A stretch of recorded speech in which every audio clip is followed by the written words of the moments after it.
20-20, 15-15, 10-10 हजार। अरे इस बच्चे माइक प्लीज। ओ बेटे आगे आओ करो अपना। तो जो भाई थोड़ा प्लीज 5-5 हजार मेरे पास सैकड़ों हजारों बच्चे आते हैं, लड़के लड़कियां जम्मू कश्मीर देहाती इलाकों में, कि हम 5-5 हजार से 5-5 हजार 9-9 हजार रुपए पे 10-15 सालों से काम कर रहे हैं। हमको पक्का नहीं किया जाता। उनकी शादियां भी हुई है और वेज भी हुई।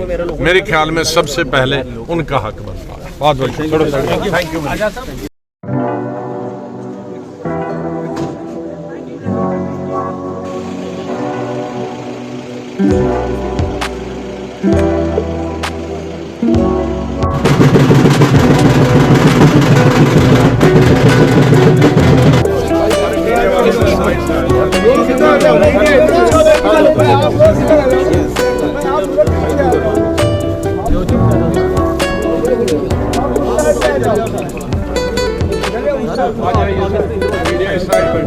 मीडिया इधर आ जाए ना।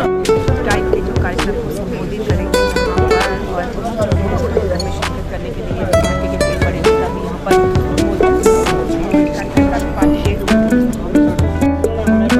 टाइम दिया, एक जिम्मेदारी मुझे छोटा सा अदना सा करके समझ के आजाद साहब ने मुझे दी। मैं तहे दिल से आजाद साहब का शुक्रगुजार हूँ, आजाद साहब की पूरी टीम का। आज हमारे गुजर बरादरी के लोग, हमारे जैनी के लोग यहाँ आजाद साहब को मिलने के लिए आए हैं। मैंने आजाद साहब ये बताना चाहता हूँ कि ये मेरी वार्ड के, मेरे घर के लोग हैं। मैंने कहीं किसी जगह नहीं लाए हैं, अपने एक ही जगह के, अपनी वार्ड के, क्योंकि जो शुरुआत घर से करा है, जिसके साथ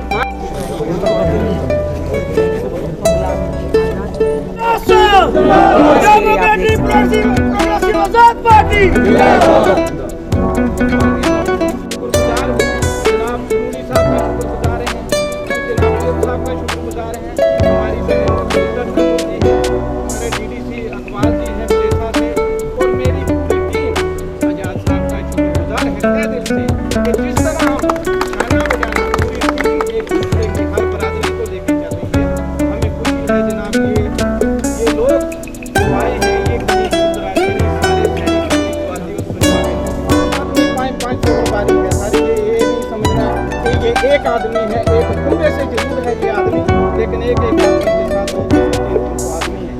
ये आपकी पार्टी को भी सर मजबूत करेंगे।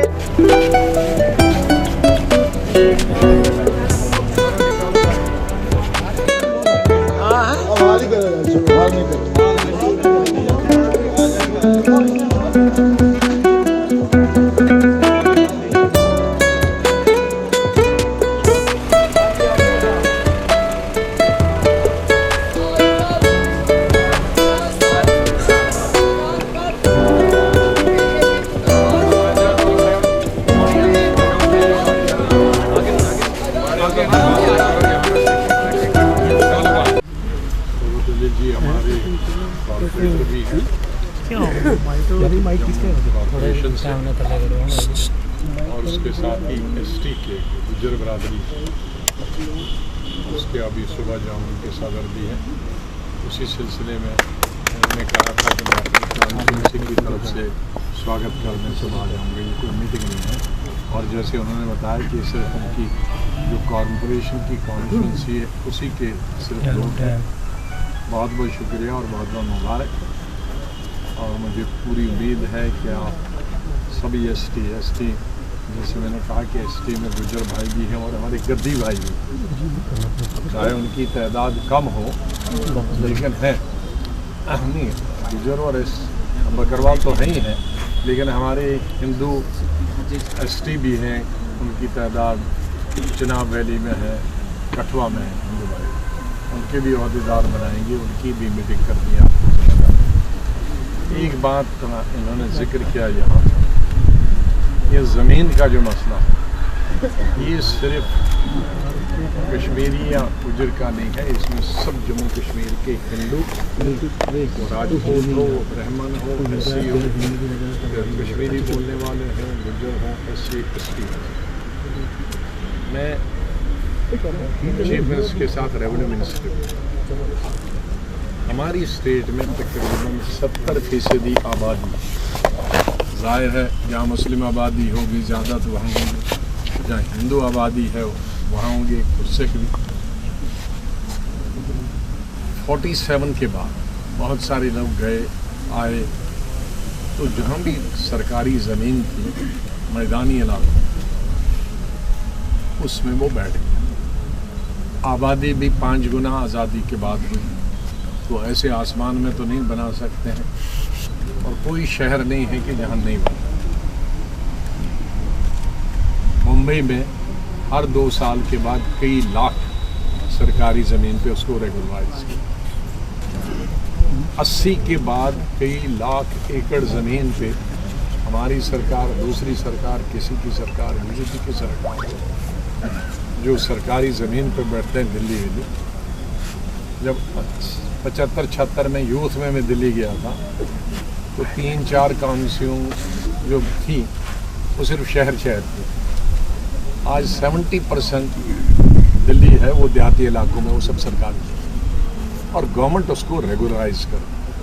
तो ये कौन सी स्टेट अलग बन गई कि यहाँ 70 साल से लोग हिंदू हैं या मुसलमान हैं या गुजर हैं, नाम गुजर हैं, वो सरकारी। ये तो स्वाभाविक, ये तो जनरल लोग। दूसरा, फॉरेस्ट एक्ट, सबका वायलेशन यहाँ की सरकार आज कर। जब मैं कांग्रेस था, कैबिनेट में था, हम ही लोगों ने, कांग्रेस की सरकार ने फॉरेस्ट का एक्ट लाया था पूरे हिंदुस्तान के, और वो था एसटी के लिए। हिंदू पूरे देश में 95% उनकी यहाँ की असेंबली ने उसको दोबारा से पास किया। लेकिन पूरे हिंदुस्तान में कानून जो बनाया हमने, वो ये बनाया कि जो जंगल में रहते हैं एसटी, हिंदू हो या मुसलमान, बकरी वाले हों, गद्दी हों, गुज्जर हों, ये क्या कहते हैं, ये बकरवाल, उनके लिए सरकार ने कानून बनाया, ये अपना घर भी बना सकते हैं, खेती भी कर सकते हैं, और उस खेती का इस्तेमाल भी सकते हैं। ये हिंदुस्तान गवर्नमेंट ऑफ इंडिया का कानून। आप 5 अगस्त 19 तक कोई अगर उनको निकालता तो बजा था, क्योंकि वो हमारे देश का कानून, यहाँ हमने उसको, सबने गलती की, मैंने भी गलती की उसे, क्योंकि हमें मालूम नहीं था ये सरकार आएगी ये सबको निकालेगी।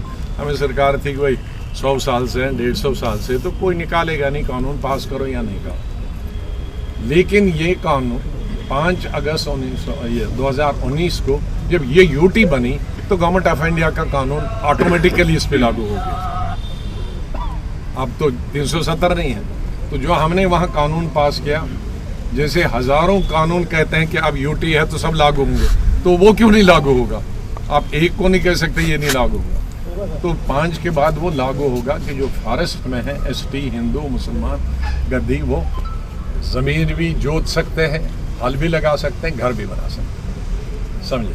तो ये हटाने की जो मुहिम हुई थी वो गैर कानूनी है। इसीलिए हमने, मेरी पार्टी ने 85 एजिटेशन की स्टेट, और जब नहीं माने फिर गवर्नर साहब को मैंने होम मिनिस्टर को कहा ये तो काम गैर कानूनी है, आप हटा रहे हो।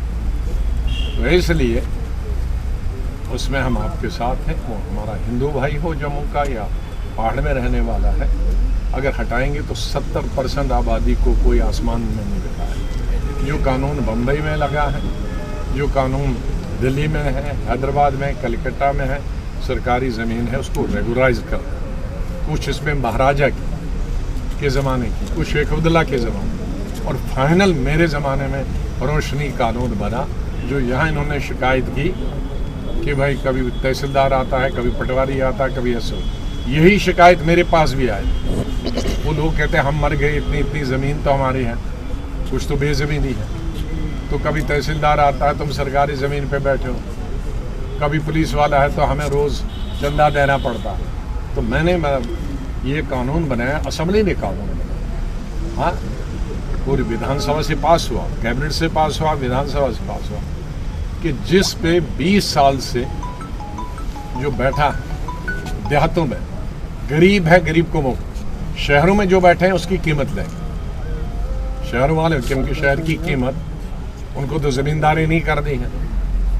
देहात तो ये सबसे ज़्यादा मुझे यहाँ जम्मू और कठवा के लोग आए। जम्मू ये आरएसपुरा वगैरह जो है सब।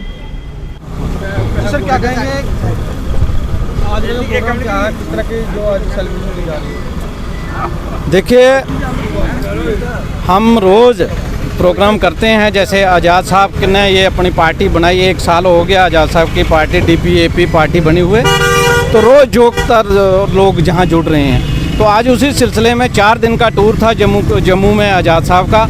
रोज़ के 30 डेलीगेशन अलग अलग बरादरी के, अलग अलग रीजन के, अलग अलग तहसील के, अलग अलग डिस्ट्रिक्ट के जहाँ मिल रहे हैं। तो इसी तरह आज हमें भी मौका मिला है, हमें गुजर बरादरी का as a incharge Jammu province का चुना गया है।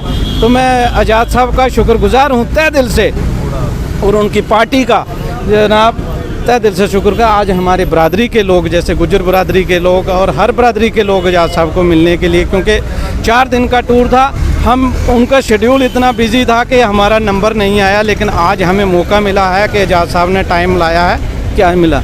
तो जैसे लोग मिल रहे हैं तहसील वाइज, डिस्ट्रिक्ट वाइज, आज़ाद साहब का वो 50 साल का तजर्बा, वो 2.5 साल एज ए CM रहे, इनके साथ जो दिली प्यार है, इन हर रीजन के लोग, हर बरादरी के लोग, हर कम्युनिटी के लोग जहाँ मिल रहे हैं और बड़ी खुशी जाहिर कर रहे हैं। अगर हमें जम्मू कश्मीर में इस दलदल से कोई निकाल सकता है, लोगों की एक उम्मीद जागी है कि इस दलदल से कोई निकाल सकता है, तो वो जनाब गुलाम नबी आज़ाद साहब है। इसलिए लोग उनसे दिली प्यार, मोहब्बत और उम्मीद लेके आते हैं, क्योंकि जो परेशानी इन हुकूमतों ने, ज़ालिम हुकूमतों ने लोगों पर थोपी, चाहे वो स्मार्ट मीटर को लेकर हो, चाहे प्रॉपर्टी टैक्स को लेकर हो, चाहे वो ट्रेडर का काम हो, चाहे ट्रांसपोर्टर का हो, हर लोग परेशान हैं, हर वर्ग के लोग परेशान हैं। इसलिए सारे लोग आज आज़ाद साहब को मिल रहे हैं और उनसे प्यार करते हैं, और उनसे ये उम्मीद करते हैं कि आने वाले दिनों में अगर कोई कमांड जम्मू कश्मीर की संभाल सकता है तो वो जनाब गुलाम नबी आज़ाद साहब।